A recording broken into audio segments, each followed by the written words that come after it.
Hello दोस्तों, आज हम बात करते हैं फंडामेंटल राइट यानी कि मूल अधिकार की, जो कि मानव के विकास के लिए आवश्यक ही नहीं अपरिहार्य भी हैं। ये सारे अधिकारों में सर्वश्रेष्ठ है। भारत के संविधान के भाग 3 के आर्टिकल 12 से 35 तक में मूल अधिकार मानव को प्रदान किए गए हैं, जो कि 6 प्रकार के हैं। समता का अधिकार 14 से 18 तक, स्वतंत्रता का अधिकार 19 से 22 तक, शोषण के विरुद्ध अधिकार 23 से 24 तक, धार्मिक स्वतंत्रता का अधिकार 25 से 28 तक, सांस्कृतिक एवं शैक्षिक अधिकार 29 से 30 तक और संवैधानिक उपचारों का अधिकार आर्टिकल 32 से 35 तक प्रदान किए गए हैं।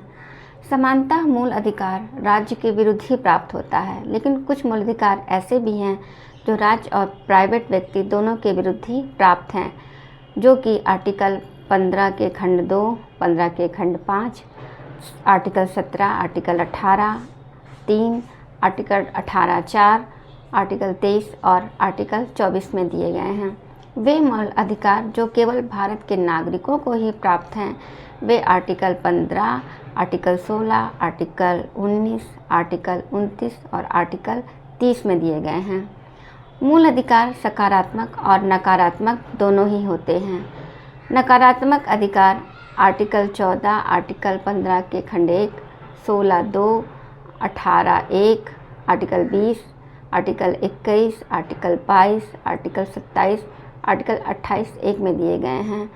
और सकारात्मक अधिकार आर्टिकल 19 1, आर्टिकल 21 ए, आर्टिकल 25 1, आर्टिकल 29 1, आर्टिकल 30 1 और आर्टिकल 32 में प्रदान किए गए हैं।